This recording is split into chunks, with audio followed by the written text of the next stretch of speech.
देखिए, हमने बात की ना पिछली बार की जो ग्लाइकोलाइसिस है। ग्लाइकोलाइसिस जो बन जाता है पायरुवेट एंड पे, तो उसकी मेटाबॉलिक फेट डिफरेंट हो सकती है। लेकिन अगर हम बात करते हैं एरोबिक रेस्पिरेशन की, जो कि होती है हायर ऑर्गेनिजम्स में, फॉर एग्जांपल प्लांट्स में, एनिमल्स में, तो वहाँ पे देखते हैं एरोबिक रेस्पिरेशन कैसे हो जाती है। तो हमने कहा था कि वो हो जाती है by Krebs cycle and by electron transport chain. Krebs cycle हो जाता है माइटोकॉन्ड्रियल मैट्रिक्स के अंदर, और इलेक्ट्रॉन ट्रांसपोर्ट चेन जो है वो हो जाती है माइटोकॉन्ड्रिया के इनर माइटोकॉन्ड्रियल मेम्ब्रेन के अंदर। तो इतना हमें पता होनी चाहिए पहले, बेसिक्स। तो उसके बाद हम पूछे थे माइटोकॉन्ड्रिया, देखा था हमने पायरुवेट, हाँ यहाँ पे देखिए, ध्यान से बात सुनिएगा।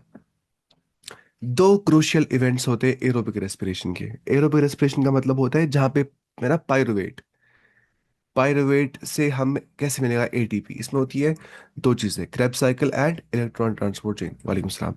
पहली बात होती है कंप्लीट ऑक्सीडेशन ऑफ पायरुवेट हो जाती है, कि जो पायरुवेट है उससे बाहर निकल जाते हैं हाइड्रोजन एटम्स, जैसे कि एनसीईआरटी बोलती है, और वहां से इलेक्ट्रॉन्स बाहर निकल जाते हैं। क्योंकि हम क्या बोलते हैं, oxidation means loss of hydrogen और लॉस ऑफ इलेक्ट्रॉन। तो वैसा हो जाता है। और एंड पे जो पायरुवेट है वो होता है कन्वर्ट इनटू कार्बन डाइऑक्साइड। ठीक है, ये आप समझ गए। थोड़ा सा आप बेसिक्स यहाँ पे देखिए। जो केमिकल फॉर्मूला होती है ना पायरुवेट की, वो ऐसे कुछ होती है, C3H3O3 नेगेटिव, इसको बोलते हैं पायरुवेट। ठीक है। अब जो केमिकल फॉर्मूला होती है पायरुवेट की, वो कुछ ऐसी होती है। ठीक है, that is the pyruvate ion, इसको बोलते हैं पायरुवेट आयन, जहाँ पे ना ये एनाइन है ना। तो बायोलॉजिकली जो एक्टिव फॉर्म होती है ना हमारी बॉडी के अंदर, वो पायरुवेट ही होता है, यानी कि पायरुवेट आयन जो C3H3O3 नेगेटिव होता है ना। CH3 देखिए, आपने क्या CHO लगे, 3 3 3 C3H3O3 नेगेटिव, उसको बोलते हैं पायरुवेट। लेकिन जो पायरुविक एसिड होता है ना, वो थोड़ा डिफरेंट होता है, इससे लगभग सेम ही होता है। वहाँ होता है C3H4, वहाँ पे होते हैं बस O3, और नेगेटिव चार्ज नहीं होता, बिकॉज वो आयन नहीं होता है, वो पायरुविक एसिड होता है। तो जो पायरुवेट है या जो पायरुविक एसिड है, वो बन जाता है at the end of glycolysis. लेकिन हमारी बॉडी में जो मेटाबॉलिकली एक्टिव होता है ना, जो बायोलॉजिकली एक्टिव होता है, वो पायरुवेट ही होता है, यानी कि C3H3O3 नेगेटिव। पेन थोड़ा पतला है। देखिए, C3H3O3 नेगेटिव, उसको होते हैं पायरुवेट। अब देखिए, जो पायरुविक एसिड है, द एसिड फॉर्म होती है वो C3H4O3 वो होता है। और पायरुवेट क्या होता है, वो आयन होता है form when pyruvic acid lose करता है H पॉजिटिव। जब पायरुविक एसिड करता है लूज H पॉजिटिव, इससे यहाँ से फॉर एग्जांपल C3H4 था, इसने एक H बाहर निकाल दिया, क्या बनेगा, C3H3 बनेगा ना, और O3 पे नेगेटिव चार्ज आ जाएगा। तो उसको बोलते हैं पायरुवेट। यानी कि पायरुविक एसिड से अगर बाहर निकलता है H, उससे बन जाता है पायरुवेट। ये ठीक है। तो ह्यूमन बॉडी पे एट नॉर्मल पीएच एग्जिस्ट करता है मोस्टली पायरुवेट, ना कि पायरुविक एसिड। ठीक है। सो बायोलॉजिकली बुक्स जो है ना वो कंफ्यूज कर देती है इंसान को, पायरुवेट पायरुविक एसिड लगता है सेम, लेकिन फर्क यहाँ पे है जो कि आपने हल्का समझा।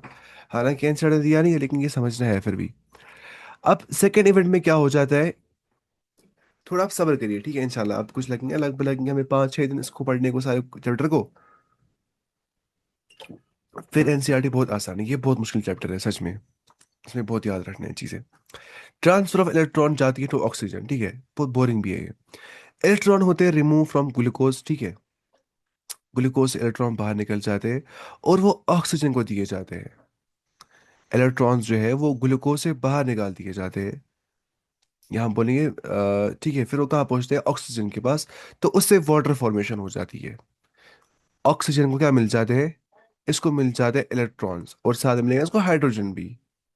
तो मतलब बता रहा है, फिर ऐसे ही बनता है इसको क्या, H2O। तो फिर उससे बन जाता है water. During this electron transfer large ATP synthesis हो जाती है, वो हमें बाद में समझ आएगा वो क्या होता है। अब लोकेशन पे आप याद रखिए, देखिए, जो ग्लाइकोलाइसिस है वो साइटोप्लाज्म में हो जाता है, इतना पता होनी चाहिए, है ना।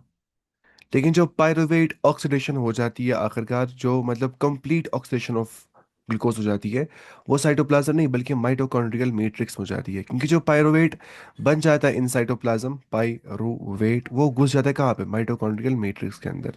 और क्रेब्स साइकिल भी क्या होता है, वो माइटोकॉन्ड्रियल मैट्रिक्स के अंदर ही होता है। लेकिन जो इलेक्ट्रॉन ट्रांसपोर्ट चेन है, जो ईटीसी है, इलेक्ट्रॉन ट्रांसपोर्ट चेन से ही असल में क्या बन जाता है, शाबाश, जो कि हम जानते आ रहे हैं फोटोसिंथेसिस से एटीपी यहाँ पे बन जाता है। तो एटीपी तो यहाँ बनना है इलेक्ट्रॉन ट्रांसपोर्ट चेन में, लेकिन ये इनर माइटोकॉन्ड्रियल मेम्ब्रेन में हो जाती है, आईएमएम। जो माइटोकॉन्ड्रिया का होता है ना, outer membrane, inner membrane. Inner mitochondrial membrane के अंदर होती है ईटीसी। लेकिन जो ये बीच में होता है ना, ये मैट्रिक्स को बोलते हैं, तो वहां पे हो जाता है क्या, पायरुवेट की ऑक्सीडेशन। वो हम देखेंगे। तो इन शॉर्ट की आप याद, क्रेब साइकिल जो है ना, क्रेब साइकिल, क्रेब साइकिल हो जाता है माइटोकॉन्ड्रिया के मैट्रिक्स के अंदर, वाइल जो इनर माइटोकॉन्ड्रियल मेम्ब्रेन के अंदर जो इलेक्ट्रॉन ट्रांसपोर्ट चेन है वो हो जाती है। अब देखिए, अब जो पायरुवेट ऑक्सीडेशन होती है वहां पे लिंक रिएक्शन हो जाती है, हमें सब देखना है अच्छे से।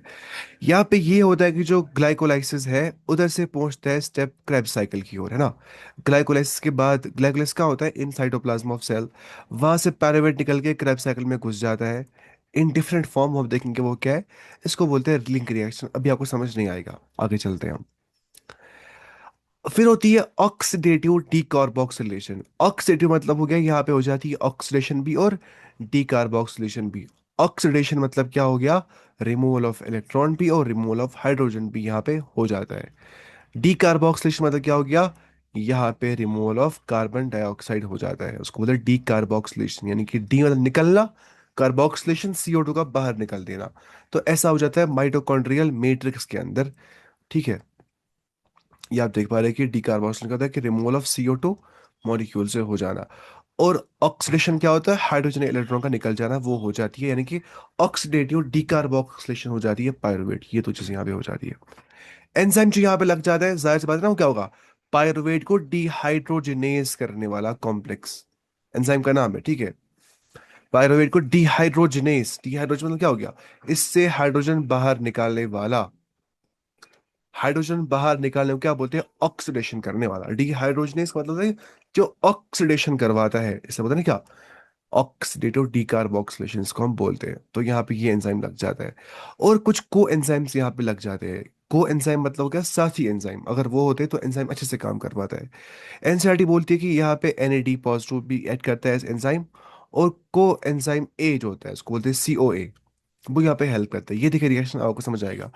कुछ नहीं है, बस जो पायरुवेट है उसके साथ जब को एंजाइम ए मिल गया और NAD पॉजिटिव मिल गया, ठीक है, को एंजाइम ए NAD पॉजिटिव मिल गया, in presence of pyruvate dehydrogenase, right arrow में ऊपर लिखेंगे आप, in presence of pyruvate dehydrogenase, Mg2 positive के प्रेजेंस में, जो कि एनसीईआरटी ने ये दोनों चीजें लिखी है ऑलरेडी। मैं थोड़ा तेज ही बोल रहा हूँ कि एनसीईआरटी से होता है ना रिवीजन, वापस से फिर इंसान को फिर रह जाता है याद। प्लस कार्बन डाइऑक्साइड यहाँ पे बन जाता है और NADH+H पॉजिटिव यहाँ बन जाता है। मतलब क्या हो गया, यहाँ पे जो NAD था इसके अंदर क्या हो गई, इसको क्या गेन ऑफ हाइड्रोजन, यानी कि इसके अंदर हो गई रिडक्शन, है कि नहीं। हाँ, इसमें हो गई रिडक्शन। लेकिन अगर रिडक्शन हो गई होगी तो जाहिर सी बात है ना, किसी ना किसी में ऑक्सीडेशन हो गई होगी। वो किस में होती है, वो पायरोवेट में होती है ऑक्सीडेशन, जो कि हम अभी देख रहे थे। तो इससे बोलते हैं कि पायरोवेट डिहाइड्रोजनेज जो बाहर निकालता है हाइड्रोजन, पायरोवेट से देता है NAD पॉजिटिव को, वो बनता है NADH+H पॉजिटिव। इसी इसलिए बोलते हैं, यहाँ पे लाते हैं पायरोवेट डिहाइड्रोजनेस एंजाइम, जो कि एनसीईआरटी लिखती है। तो यहाँ पे क्या हो जाता है आखिरकार, जो नहीं एस्टाइल को एंजाइम ए, यहाँ पे लिखिए, एस्टाइल COA जो होता है ये 2 कार्बन का कंपाउंड बन जाता है। कितने कार्बन का, 2 कार्बन का। पायरुवेट कितने कार्बन का होता है, याद रखिए 3 कार्बन का, हिसाब करना है बाद में। इस रिएक्शन में क्या हो जाता है, एक पायरुवेट मॉलिक्यूल से, एक पायरुवेट मॉलिक्यूल में आप जानते हैं 3 कार्बन होते हैं। अब उन 3 कार्बन को होता क्या है, ध्यान से समझिएगा। रिएक्शन के दौरान एक कार्बन रिमूव हो जाता है एज CO2, निकल गया वो। अब जो 2 कार्बन बच जाते हैं, C3 था यहाँ पे था ना, देखिए एक कार्बन निकल गया, ठीक है ना, यह कार्बन। अब 2 कार्बन कहाँ है, यहाँ से ना 3 कार्बन, एक निकल गया यहाँ CO2। 2 कार्बन होता है इसकी, होता है 2 कार्बन कंपाउंड, कौन, एस्टाइल COA। तो रिमेनिंग 2 कार्बन एस्टाइल ग्रुप जो है, जब एसिटाइल ग्रुप जो है वो ज्वाइन करता है किसके साथ, COA के साथ, तो वो बन जाता है एस्टाइल COA, जो कि 2 कार्बन का होता है।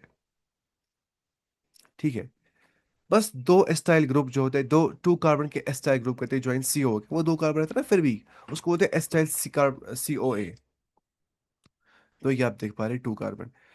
अब देखिए एस्टाइल COA क्या होता है, एस्टाइल को एंजाइम ए, ये एक बहुत इंपॉर्टेंट मॉलिक्यूल होता है जो मेटाबॉलिज्म में हेल्प करता है, जो 2 कार्बन एस्टाइल ग्रुप को रिएक्शन में करता है। ये 2 कार्बन का होता है, ठीक है, 2 कार्बन। तो ये घुस जाता है क्रैब साइकिल में, यही क्रैब साइकिल में डायरेक्ट पायरुवेट नहीं घुस जाता है, वहां पे घुस जाता है असल में एस्टाइल को एंजाइम ए। वो बनता किससे है, पायरुवेट से। अभी समझ आएगा इंशाल्लाह, अभी आप टेंशन मत लीजिए। ये 3 कार्बन का, ये 2 कार्बन का है ना। ऐसा कुछ होता है कि अभी देखा ना, वही पायरुवेट के साथ जब कोएंजाइम ए मिल जाता है प्लस एनएडी पॉजिटिव, दोनों क्या होते हैं ना, कोएंजाइम को बोलते हैं। They both act as what, coenzymes. आप लिखिएगा एनसीईआरटी पे। तो बन जाता है कि एस्टाइल कोएंजाइम ए 2 कार्बन का। ये कितने कार्बन का था? 3 कार्बन का। ये कितने कार्बन का था? ये वाला CO2 1 कार्बन। है ना बराबर? देखिए, ये 3 कार्बन का था, ये बन गया 2 कार्बन का यहाँ से, 1 कार्बन यहाँ से हो गया, 3 कार्बन बराबर, plus NADH plus H positive. यानी कि इसमें क्या हो जाती है? रिडक्शन, इसको मिल जाते हैं 2 हाइड्रोजन गेन कर देता है ये। तो एसिटाइल का मतलब होता है असल में 2 कार्बन का ग्रुप, है ना। सीधी सी बात यही है। एसिटाइल जब भी लफ्ज आएगा मतलब क्या? 2 कार्बन का ग्रुप। आप पढ़े ना केमिस्ट्री में सब कुछ। कोएंजाइम ए का मतलब क्या होता है? करियर मॉलिक्यूल जो यहाँ पे होता है। तो जब एस्टाइल को एंजाइम ए बन जाता है, उसमें 2 कार्बन का ग्रुप होता है एस्टाइल, और COA जो होता है को एंजाइम ए, वो एक कैरियर मॉलिक्यूल एक्ट करता है, वो बनाता है एक COA, एस्टाइल COA। वही एसिटाइल COA कहाँ घुस जाता है? क्रेब्स साइकिल के अंदर। वो हमें देखना है पूरा वहाँ, उसको बोलते हैं TCA साइकिल, ठीक है। Tricarboxylic acid cycle. तो इन शॉर्ट, जो एस्टाइल को एंजाइम ए होता है वो बेसिकली ट्रांसपोर्ट फॉर्म होता है। यानी कि इसको ट्रांसपोर्ट कर पाते हैं ना, तब जाके एस्टाइल CO कहाँ घुस जाता है? क्रेब साइकिल के अंदर। इसको हेल्प कौन करता है ट्रांसपोर्ट में? CO है असल में। तो फिर उसके बाद क्या होता है? 2 कार्बन फ्रेगमेंट कैरिंग है, 2 कार्बन फ्रेगमेंट है, 2 कार्बन छाल छा जाएंगे। ते इमेज एनर्जी नहीं रहा for energy production and biosynthesis. वो कैसी होती है? वो हो जाती है ETC में। ये सब बहुत इंटर रिलेटेड है ना, इतना आसान नहीं है समझना, इसको बेसिक होना चाहिए क्लियर पहले। अब देखिए, अब यहाँ पे क्या होता है? फॉर्मेशन ऑफ NADH, देखा ना अभी हमने वो चीज, देखा ना लाख बार देखा वो। इसको ड्यूरिंग ऑक्सीडेशन क्या हो जाता है? अगर ऑक्सीडेशन हो जाती है तो साथ में रिडक्शन भी होनी होती है ना। तो इसलिए जो NAD पॉजिटिव होता है वो एक्सेप्ट करता है हाइड्रोजन को during oxidation of what? Of pyruvate. By what? Pyruvate decarboxylase. वो निकालता है इस पायरुवेट से H, देता किसको है? इसी NAD पॉजिटिव को। क्या बन जाएगा वो? NADH plus H positive.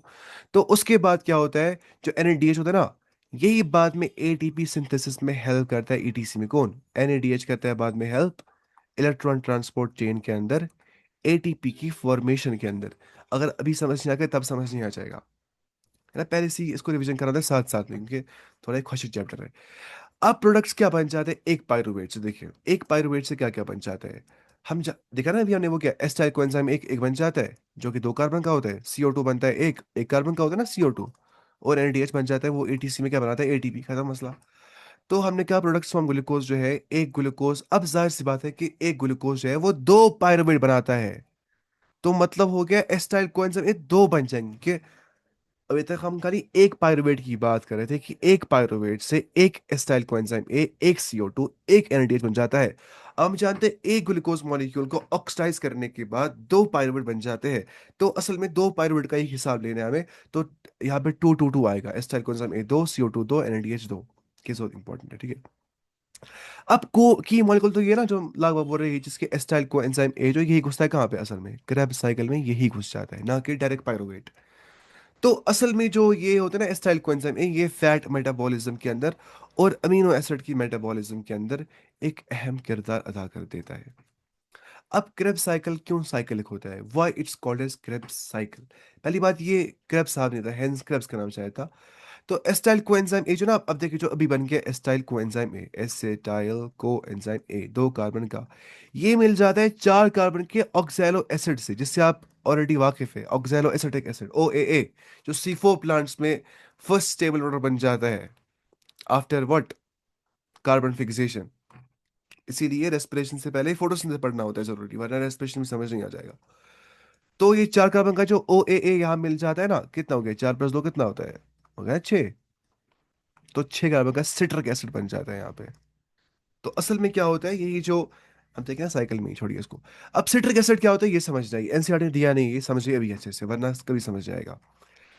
जो सिट्रिक एसिड होता है वो 6 कार्बन कंपाउंड होता है, जो स्टार्ट ऑफ कैप साइकिल में बन जाता है जब एस्टाइल कोएंजाइम ए करता है रिएक्ट कंबाइन विद ऑक्सैलोएस्टिक एसिड। 2 + 4 = 6 है ना, ये सीधे यहाँ पे है। सिट्रिक एसिड इसको बोलते हैं, या इसको बोलते हैं सिट्रेट। क्या बोलते हैं? सिट्रेट या सिट्रिक एसिड। जैसा वो है pyruvate, pyruvic acid. Lactate, lactic acid. अब जब भी आपको आएगा ना लैक्टेट, AT आएगा ना ATE, पायरुवेट, सिट्रेट, तो आप मना करिए कि ये आयनिक फॉर्म के अंदर यहाँ होता है, जो मेटाबॉलिकली एक्टिव फॉर्म होती है। एसिड फॉर्म में तब होता है जब इसमें एक एच एक्स्ट्रा होता है, अगर वो एच बाहर निकलता है तो आयनिक फॉर्म में बन जाता है। वो आप पता ना आपको, वो आप छोड़िए, वो आप जानते हैं। तो सिट्रिक एसिड की जो केमिकल फॉर्मूला होती है ना, सिट्रिक एसिड की, सिट्रेट की बात नहीं कर रहे हम, वो होती है C6H8O7। कार्बन 6 होते हैं, ये याद करना है, ठीक है। इसमें हम क्या कर सकते हैं, H8 होता है, O7 होता है, ये आपको याद रखना है।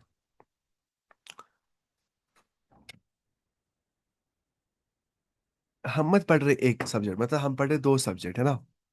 आप सोचते हैं ये चीज़, हम मत पढ़ते एक, हम पढ़ते जोलॉजी प्लस बॉटनी, बराबर हम दो पढ़ रहे सब्जेक्ट के हिसाब से। फिर भी हम चल रहे ठीक स्पीड से, मतलब हम नहीं चल रहे आहिस्ता स्पीड से, मुझे लगता है ठीक स्पीड है।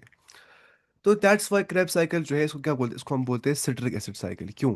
क्योंकि क्रेब साइकिल में जो फर्स्ट प्रोडक्ट बन जाता है आफ्टर ऑक्सैलोएसिटिक एसिड, जब या ऑक्सैलोएसिटेट जब मिल जाता है विद एसिटाइल कोएंजाइम ए, वो बनाता है 6 कार्बन का सिट्रिक एसिड। अब सिट्रिक एसिड का एक और नाम होता है TCA, यानी कि ट्राई कार्बोक्सिलिक एसिड। ये बात याद रखिए, मैं यहाँ पे लिखता हूँ, citric acid is also called as what? TCA, tricarboxylic acid. Now, why it's called as tricarboxylic acid? Reason आपके सामने डायग्राम में समझाएगा, देखिए। दिस इज सिट्रिक एसिड, क्या है ये? 6 कार्बन का है ना, देखिए, carbon carbon carbon carbon carbon carbon, देखिए, एक दो, एक एक, दो, तीन, चार, पाँच, छः, है ना, 6 कार्बन। अब ध्यान से देखिए, 3 कार्बन पे COOH ग्रुप है, इसको क्या बोलते हैं, कार्बोक्सिल ग्रुप, है ना। कार्बोक्सिल ग्रुप इसको बोलते हैं ना, देखिए, COOH, COOH, COOH, COOH। नहीं, ये नहीं, ये OH है खाली। एक मिनट, मैंने क्या किया इसको, इरेजर कहाँ है इसके, eraser eraser eraser eraser, eraser कहाँ होता है, शायद यहाँ पे होता है। ऐसे मत करना होता है इरेजर को। हाँ, ये रहा इरेजर, देखिए, कितने हो गए ये, एक, दो, तीन, है ना, COOH। ये खाली OH है, COOH नहीं है, क्योंकि जब COH बनता है तब डबल बॉन्ड बन जाता है। तो आप यहाँ पे देख पा रहे, डबल बॉन्ड एक, डबल बॉन्ड दो, डबल बॉन्ड तीन, यानी कि COH यहाँ पे 3 है, इसलिए इसको बोलते हैं ट्राई कार्बोक्सिलिक एसिड, है ना। C6 है ना ये, 6 कार्बन का एसिड, सी इसको बोलते हैं 6 कार्बन का एसिड, यानी कि सिट्रिक एसिड। तो सिट्रिक एसिड को बोलते हैं ट्राई कार्बोक्सिलिक एसिड, क्योंकि इसमें 3 कार्बन पे COH होता है। तो खत्म मसला। तो that's why Krebs cycle is also called as citric acid cycle, और is also called as tricarboxylic acid cycle। ये रीजंस यहाँ पे होते हैं, ठीक है। लग रहा है केमिस्ट्री पढ़ रही है जैसे ना, अजीब लग रहा है कुछ। एट द एंड क्या बन जाता है, ऑक्सैलो एसिड, एसिड रीजनरेट हो जाती है। तो केमिस्ट्री हर जगह पढ़ना होता है। कभी आप सोच रहे हैं कि हम क्यों पढ़ रहे हैं केमिस्ट्री, मतलब अगर हमें बायो पढ़ना होता है, केमिस्ट्री भी जरूरी होता है, इसको बोलते हैं ना बायोकेमिस्ट्री। बायोकेमिस्ट्री अलग सब्जेक्ट ही होता है फिर आगे जब पढ़े ना, मतलब चाहे MBBS पढ़ेंगे या चाहे बैचलर्स करेंगे एकेडमिक हिसाब से, तो बायोकेमिस्ट्री, बायोकेमिस्ट्री पढ़ना होता है, बायोमोलिक्यूल्स पढ़ना होता है, या मोलिकुलर बायोलॉजी पढ़ना होता है। तो इन सब में इनहेरिटेंस बायोलॉजी पढ़ना होता है। तो इन सब में केमिस्ट्री की बहुत इंपॉर्टेंस होती है, या फिजिक्स में की भी इंपॉर्टेंस होती है ना, बाकी चीज़ों में। चाहे माइक्रोस्कोप पढ़ेंगे हम, चाहे हम पढ़ेंगे ऑटोक्लेव पढ़ेंगे, मतलब ना जो होते हैं डिवाइसेस सारे, तो उसमें वो सब जरूरत पड़ जाती है, स्टेरिलाइजेशन कैसे करनी है उस सब के लिए। अच्छा, अब देखिए, अब साइक्लिक पाथवे हम समझते हैं, हेंस इसको बोलते हैं क्या, साइक्लिक पाथवे, इसको क्या बोलते हैं, साइक्लिक पाथवे, क्योंकि ये साइकिल हो जाती है। क्योंकि असल में तो यहाँ पे क्या हो रहा होता है, यहाँ पे हो जाती है regeneration of oxalo acetic acid, जो OAA होता है वो हो जाता है क्या, रीजेनरेट। इसको बोलते हैं साइक्लिक पाथवे, इस वजह से वो हम देखते हैं। क्रेब साइकिल का एक और नाम क्या होता है, tricarboxylic acid cycle, TCA cycle. Why? Because यहाँ पे 3 कार्बोक्सिल ग्रुप होते हैं, जो कि हमने डायग्राम में ऊपर समझा। इसको बोलते हैं सिट्रिक एसिड साइकिल या TCA cycle, 3 carboxyl group cycle, या ट्राई कार्बोक्सिल एसिड साइकिल, है ना वही। साइंटिस्ट जिसने क्रेब साइकिल को डिस्कवर किया था वो कौन था? वो था हैंस क्रेब। उसके नाम पे इसको दिया गया नाम। अब देखिए, कोर लॉजिक क्या है एरोबिक रेस्पिरेशन का, वो ये है कि सेल्स जो है are not directly interested in glucose, वो सीधा ग्लूकोज को लेते नहीं है सेल्स, वो इंटरेस्ट रखती नहीं ग्लूकोज में। अब ग्लूकोज से आप बोलते हैं अब क्या कर सकते हैं, मुझे अपने आप को चेंज करना पड़ेगा। तो cells are mainly interested in what, cells असल में होती है इंटरेस्ट रखती है इलेक्ट्रॉन और हाइड्रोजन एटम कैसे चल रहे हैं। इलेक्ट्रॉन मिल रहा है, हाइड्रोजन को मिल रहा है, उनको उससे गर्ज होता है। ग्लूकोज ग्लूकोज बोलते हैं जाओ दफा ग्लूकोज यहाँ से। तो दैट्स वाई ये सब हो रहा होता है, ग्लाइकोलाइसिस, क्रेब्स साइकिल, ईटीसी, ठीक है। तो these are gradually removed and transfer to NADH. जो इलेक्ट्रॉन्स और हाइड्रोजन होते हैं ये असल में दिए जाते हैं एनएडी पॉजिटिव को और एफएडी को। आज तक आपने एफएडी नाम नहीं सुना था, मत अब आप सुनेंगे भी। फिर इससे क्या बनेगा, एनएडीएच और एफएडीएच टू बन जाता है, यहाँ पे H2 आ जाता है। इसकी फॉर्मूला यही होती है। फिर then these then donate electrons to ETC. फिर एनएडीएच और एफएडीएच टू जो है इलेक्ट्रॉन ईटीसी जो है को दे देते हैं क्या, इलेक्ट्रॉन्स, तब जाके एडी बन जाता है। इन शॉर्ट सेल बहुत नखरे करती है, ये सही बात है। सेल बहुत नखरे करती है, उसको चाहिए होता है इलेक्ट्रॉन। वो सीधे सीधे इलेक्ट्रॉन मानती नहीं है, वो बोलती है पहले इलेक्ट्रॉन को जो है रिमूव करा दो कहीं से, फिर इनको ट्रांसफर करा दो एनएडी पॉजिटिव और एफएडी के अंदर, फिर जाके जब वो बच जाएगा एनएडीएच और एफएडीएच टू, फिर उसके बाद वो ईटीसी में घुस जाएंगे, एनएडीएच एफएडीएच टू, तब जाके वो वहां पे इलेक्ट्रॉन डोनर बन जाएंगे। The most important point of the full chapter of respiration is that NADH and FADH2 जो है they are basically electron donors। वो इलेक्ट्रॉन को डोनेट कर देते कहाँ पे, इन ईटीसी। किस लिए, एटीपी के फॉर्मेशन के अंदर। वो आप जानते हैं कि एटीपी बन जाता है कहाँ पे, जहाँ पे ईटीसी इलेक्ट्रॉन ट्रांसपोर्ट चेन होती है। वो आप जानते हैं ना, साइटोक्रोम का मसला वो क्या होता है, डाउन हिल मूवमेंट, वो सब। अब ऑक्सीजन क्यों एसेंशियल होता है। ऑक्सीजन जो होता है वो फाइनल इलेक्ट्रॉन एक्सेप्टर होता है, ये भी बहुत इंपॉर्टेंट पॉइंट है। Oxygen is a final electron acceptor. अगर ऑक्सीजन नहीं होगा तो इलेक्ट्रॉन ट्रांसपोर्ट चेन रुक जाएगी, एनएडीपीएच जमा हो जाएगा, क्रेब साइकिल उससे रुक जाएगा। क्रेब साइकिल अगर रुक जाएगा तो क्या हो जाएगा, एटीपी प्रोडक्शन कोलैप्स हो जाएगी, अगर ऑक्सीजन नहीं हुआ। इसलिए ऑक्सीजन जरूरत है किसके लिए, फॉर एरोबिक रेस्पिरेशन, इन सब चीजों के लिए। अब एटीपी प्रोडक्शन का लॉजिक क्या होता है, देखिए। Most ATP in aerobic respiration is not produced directly, it's produced indirectly through oxidative phosphorylation. ये पॉइंट आप समझिए अच्छे से। एटीपी जो होता है एरोबिक रेस्पिरेशन में वो डायरेक्टली नहीं बन जाते, वो ऑक्सीडेटिव फॉस्फोराइलेशन से बन जाता है। ऑक्सीडेटिव मतलब जहां पे ऑक्सीडेशन हो जाती है, फॉस्फोराइलेशन मतलब जहां पे फॉस्फेट बन जाता है, राइलेशन मतलब फॉर्मेशन। ईटीसी के अंदर ऑक्सीडेटिव फॉस्फोराइलेशन हो जाती है। ये भी हमें बाद में पढ़ना है, इसको आप बात के लिए रखिए। अब ये हमें समझना है पहले। देखिए फर्क क्या होता है बिटवीन फर्मेंटेशन और एरोबिक रेस्पिरेशन। ऑक्सीजन एब्सेंट होता है फर्मेंटेशन में, लेकिन होता है present in aerobic respiration. Oxidation हो जाती है, पार्शियल ऑक्सीडेशन फर्मेंटेशन में, पूरी नहीं हो जाती है। लेकिन जो एरोबिक रेस्पिरेशन है वहां पे क्योंकि कंप्लीट ऑक्सीडेशन हो जाती है, दैट्स वाई इतना एटीपी बन जाता है, इतना ज्यादा 36 और 38 एटीपी। लेकिन यहाँ पे बिकॉज पार्शियल हो जाती है ऑक्सीडेशन, दैट्स वाई यहाँ पे 2 एटीपी बन जाते हैं। हम जानते हैं एंड प्रोडक्ट होता है for fermentation, if that is alcoholic fermentation ethanol होगा, if that is lactic acid fermentation तो लैक्टेट या लैक्टिक एसिड होगा, ठीक है। और हम जानते हैं लेकिन एरोबिक रेस्पिरेशन में डायरेक्टली CO2 प्लस H2 बन जाता है। यहाँ पे इथेनॉल के साथ प्लस CO2 भी बन सकता है, वो हम जानते हैं ना। माइटोकॉन्ड्रिया नीडेड, बिल्कुल नहीं, बिल्कुल नहीं। फर्मेंटेशन माइटोकॉन्ड्रिया के साथ कोई ताल्लुक रखती नहीं है, वो साइटोप्लाज्म में हो जाती है जस्ट लाइक ग्लाइकोलाइसिस। बट जो माइटोकॉन्ड्रिया लगता है एरोबिक रेस्पिरेशन में, बिल्कुल वहां पे लगता ही लगता है, उसके बगैर चारा बिल्कुल नहीं है। अब कुछ हाई यील्ड नीड के जो फैक्ट्स होते हैं, जो सवाल पूछ सकते हैं। सौराष्ट्र की लिंक रिएक्शन कहाँ पे हो जाती है, लिंक रिएक्शन। लिंक रिएक्शन कौन सी रिएक्शन थी, याद है आपको, जहाँ पे जो पायरोवेट होता है वो जब को एंजाइम ए के साथ और जब वो NAD पॉजिटिव के साथ मिल जाता है, इन दोनों को हम क्या बोलते हैं, को enzymes. In presence of what, in presence of pyruvate, D carboxylase बनाता है वो CO2, और क्या बनाता है, एसिटाइल COA, वो क्या होता है 2 कार्बन का, और NADH प्लस H पॉजिटिव यहाँ बन जाता है, उसमें रिडक्शन है ना। अगर यहाँ से हो गया ऑक्सीडेशन पायरुवेट को, निकल गया वहां से हाइड्रोजन, तो गेन करता है ना, कोई गेन करता है। तो उसको बोलते हैं ना लिंक रिएक्शन, इसको बोलते हैं लिंक रिएक्शन, जहाँ पे लिंक हो जाती है, जहाँ पे असल में link reaction means in short, जहाँ पायरुवेट से एसिटाइल कोएंजाइम ए बन जाता है, वो कहाँ हो जाती है, वो माइटोकॉन्ड्रियल मैट्रिक्स में हो जाती है, ना कि साइटोप्लाज्म में। क्योंकि पायरुवेट घुस जाता है पहले माइटोकॉन्ड्रिया के अंदर, जब वो साइटोप्लाज्म से घुस के माइटोकॉन्ड्रिया में घुस जाता है तब जाके ये सब हो रहा होता है। इसको हम बोलते हैं क्या, लिंक रिएक्शन, जहाँ पे पायरुवेट बनता है इनटू एसिटाइल कोएंजाइम ए। ये बहुत इंपॉर्टेंट पॉइंट है, अक्सर यहाँ पे गलती हो जाती है बच्चों को, वो सोचते हैं इसका मतलब क्या होता है कि यहाँ पे वो साइटोप्लाज्म में हो जाती है, बिल्कुल नहीं, ये हो जाती है माइटोकॉन्ड्रियल मैट्रिक्स में। एंजाइम पता है आपको, पायरुवेट डी हाइड्रोजनेस यहाँ पे लग जाता है, और एसिटाइल कोएंजाइम ए जो है यहाँ पे प्रोडक्ट वो होता है जो क्रेब साइकिल में घुस जाता है, एसिटाइल कोएंजाइम ए। वो भी क्या होता है Krebs cycle, inside mitochondrial matrix. Final electron acceptor जो होता है वो ऑक्सीजन ही होता है।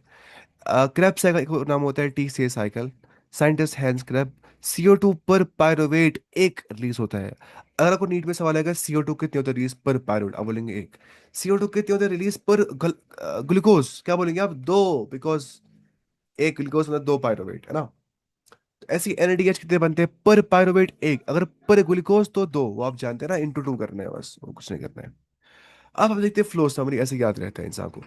अभी तक हमने देखा जो कुछ आज हमने जो पढ़ा वही बोल रहे हैं। आज तक हमने पढ़ा कि जो ग्लूकोज है उसमें ग्लाइकोलाइसिस होने के बाद दो पायरुवेट बन जाते हैं, because glucose is 6 carbon compound while pyruvate is 3 carbon compound. Then link reaction से पायरुवेट बन जाते हैं टू एसिटाइल कोएंजाइम ए, लेकिन लिंक रिएक्शन कहाँ पे हो जाती है, माइटोकॉन्ड्रियल मैट्रिक्स के अंदर। और ग्लाइकोलाइसिस कहाँ हो जाती है, साइटोप्लाज्म ऑफ सेल के अंदर। ये सबसे इंपॉर्टेंट पॉइंट है। फिर क्रेब साइकिल भी कहाँ पे हो जाती है, माइटोकॉन्ड्रियल मैट्रिक्स के अंदर। वहां पे क्या बन जाता है, वहां पे ये तीन बन जाती है। हमें पढ़ रहे हैं अभी, आपको समझ नहीं आएगा ये कैसे बन जाता है। CO2 बन जाता है, NADH बन जाता है, और FADH2 बन जाता है। फिर यही जो NADH और FADH2 होते हैं, इलेक्ट्रॉन डोनर्स की तरह एक्ट करते हैं ETC के अंदर, जो कहाँ हो जाती है, इनर माइटोकॉन्ड्रियल मेम्ब्रेन के अंदर। वहां पे ATP बन जाता है और वाटर बन जाता है। क्रेब साइकिल में बनता है CO2, while electron transport chain बन जाता है H2। तो ऐसे होते हैं एंड प्रोडक्ट्स रेस्पिरेशन के ना। ये बात याद रखिए, जो क्रेब साइकिल है वहां पे क्या बन जाता है, CO2, जो इलेक्ट्रॉन ट्रांसपोर्ट चेन है वहां बन जाता है H2O। इलेक्ट्रॉन ट्रांसपोर्ट चेन में H2O बन जाता है और ATP बन जाता है, वाइल क्रेब साइकिल में CO2 और NADH और FADH2 बन जाता है। अब एक लाइन रिवीजन करते हैं, हमने कहा कि एरोबिक रेस्पिरेशन के लिए ऑक्सीजन चाहिए होता है, माइटोकॉन्ड्रिया में हो जाती है ये, पायरुवेट घुस जाता है लेकिन मैट्रिक्स के अंदर, जब तब जाके वहां लिंक रिएक्शन हो जाती है, बन जाता है एसिटिल कोएंजाइम ए, वो घुसता है क्रेब साइकिल के अंदर ना। एंजाइम यहाँ लग जाता है पायरुवेट डी का डिहाइड्रोजनेस, कहाँ पे, लिंक रिएक्शन के अंदर। NADH यहाँ पे बन जाता है, इसको दिए रिडक्शन, क्योंकि वहां से हो जाती है ना पायरुवेट की ऑक्सीडेशन, तो यहाँ से करता है वही गेन इसके एच को, हाइड्रोजन को। क्रेब साइकिल जो है उसको बोलते हैं TCA साइकिल, क्योंकि वहां पे C6 एसिड बन जाता है, यानी कि सिट्रिक एसिड, जो कि तीन, जहाँ पे तीन कार्बोक्सिल ग्रुप प्रेजेंट होते हैं, ट्राई कार्बोक्सिलिक एसिड उसको बोलते हैं। ऑक्सीजन जो है वो फाइनल इलेक्ट्रॉन एक्सेप्टर होता है, और ये करता है मैक्सिमम ATP प्रोड्यूस, कौन, एरोबिक रेस्पिरेशन। वाई, बिकॉज यहाँ पे कंप्लीट ऑक्सीडेशन ऑफ फूड होने के बाद H2O और CO2 एंड प्रोडक्ट्स बन जाते हैं, CO2 from Krebs cycle, H2O from ETC। अब देखिए ये एनसीईआरटी लिखा है ट्राई कार्बोक्सिलिक एसिड साइकिल, हमें अलग से पढ़ना है। अब आपको एनसीईआरटी आएगी 2 सेकंड में समझ, अब देखिए आप कितना आसान लगेगा आपको समझना। ये है आपके सामने एनसीईआरटी, एरोबिक रेस्पिरेशन जो हमने पढ़ा था आज। कितना पढ़ा हमने, देखिए एनसीईआरटी ने लिखा है ये आधे पेज पे, सोचिए आप, ये देखिए कितना लिखा है, इतना लिखा है एनसीईआरटी ने, देखिए जितना पढ़ा ना अभी तक हमने क्लास की स्टार्टिंग से, वो यहाँ से लेके यहाँ तक है बस। सोचिए, इसको बोलते हैं एनसीईआरटी। एरोबिक रेस्पिरेशन देखिए, for aerobic respiration to take place, ये कहाँ पे हो जाती है, माइटोकॉन्ड्रिया की तरफ हो जाती है, इतना हम अब जानते हैं। अच्छा, उसके बाद माइटोकॉन्ड्रिया तो पता थी हमें। द फाइनल प्रोडक्ट ग्लाइकोलाइसिस, जो पायरुवेट होता है उसको ट्रांसपोर्ट कर दिया जाता है साइटोप्लाज्म से माइटोकॉन्ड्रिया की ओर। तो क्रूशियल इवेंट जो एरोबिक रेस्पिरेशन में हो जाते हैं, खासकर पायरुवेट के अंदर, बेचारे के अंदर, उसको हो जाती है कंप्लीट ऑक्सीडेशन पायरुवेट की, स्टेप वाइज रिमूवल हो जाती है ऑफ ऑल हाइड्रोजन एटम्स। मतलब क्या होता है, यहाँ पे ऑक्सीडेशन हो जाती है पायरुवेट की, लिविंग 3 मॉलिक्यूल्स ऑफ CO2 यहाँ पे बच जाते हैं। पायरुवेट में 3 मॉलिक्यूल्स ऑफ CO2 बन जाते हैं। पायरुवेट क्या होता है, C3H3O3 नेगेटिव। तो इधर से निकल जाते हैं क्या बाहर, ये H बाहर निकल जाते, फिर बनाता है ये क्या, 3 मॉलिक्यूल्स ऑफ CO2 यहाँ पे बन जाते हैं।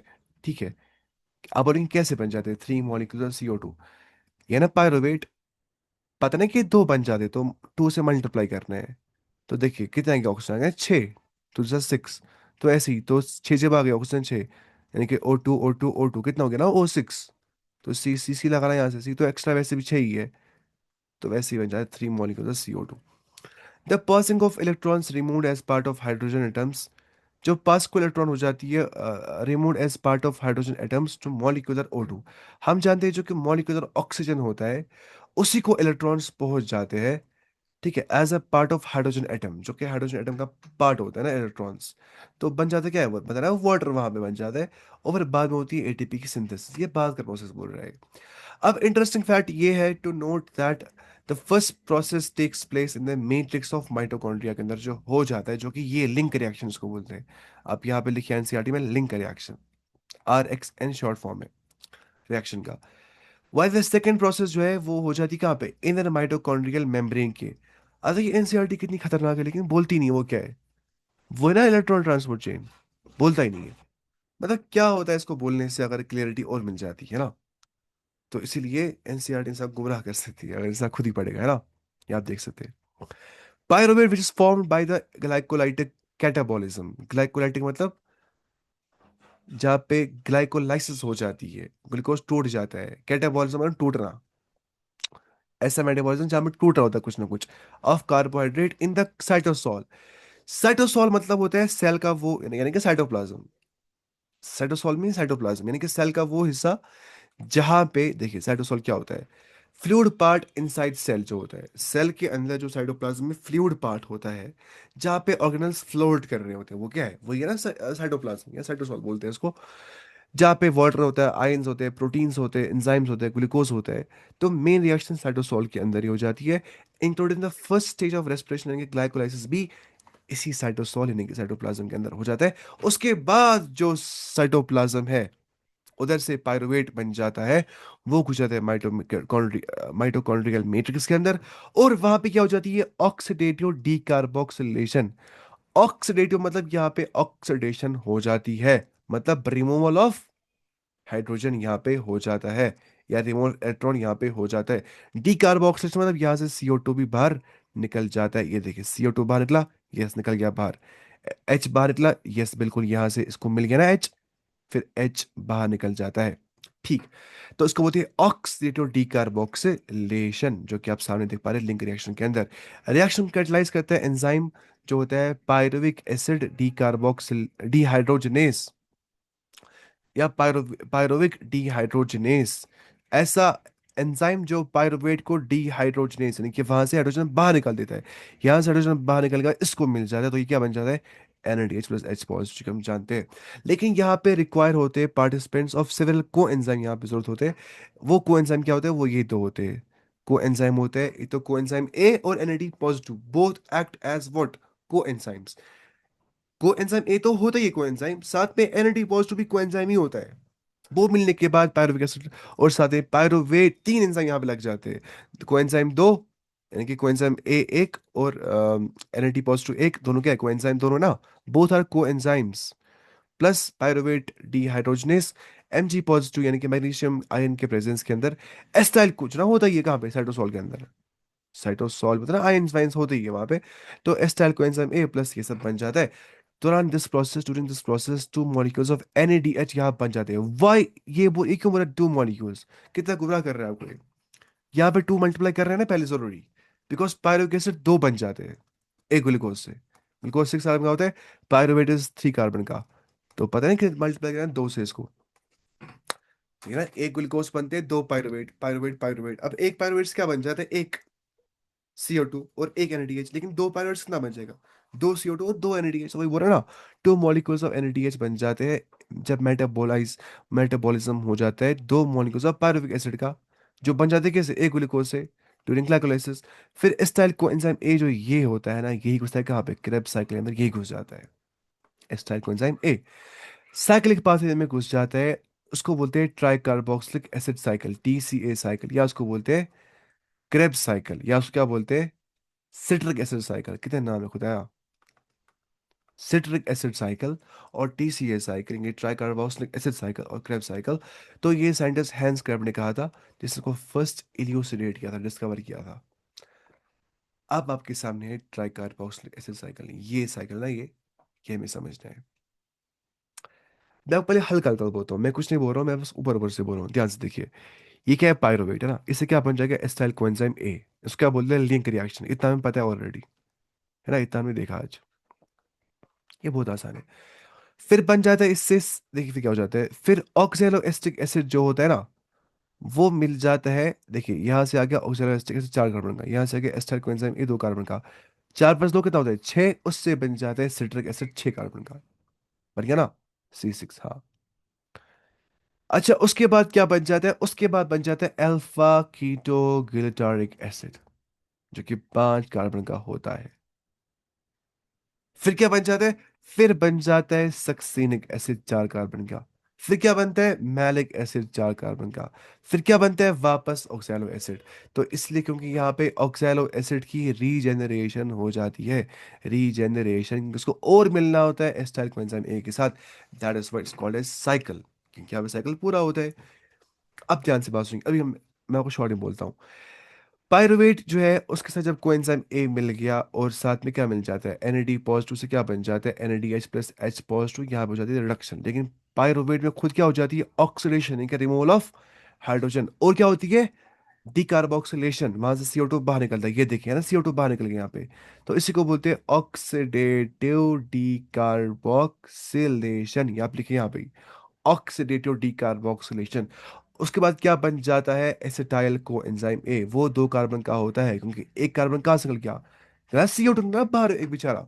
तो अब 2 कार्बन का बन गया ये। तो फिर होता है 2 + 4 6। फिर और निकलता है सिट्रिक एसिड से CO2, इसलिए वो बन जाता है अल्फा कीटो गिल्टारिक एसिड 5 कार्बन का।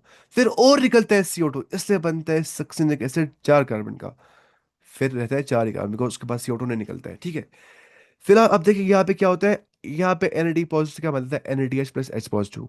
अब देखिए अब हर जगह ही होता है, देखिए NAD पॉजिटिव से NADH प्लस H पॉजिटिव, यानी कि यहाँ पे क्या होती है, रिडक्शन। फिर से NAD पॉजिटिव से NADH प्लस H पॉजिटिव, यहाँ पे भी क्या होती है, रिडक्शन। फिर से NAD पॉजिटिव से NADH प्लस H पॉजिटिव, यहाँ पे क्या होती है, रिडक्शन। 3 जगह रिडक्शन होती है यहाँ पे, ठीक है, इस साइकिल के अंदर।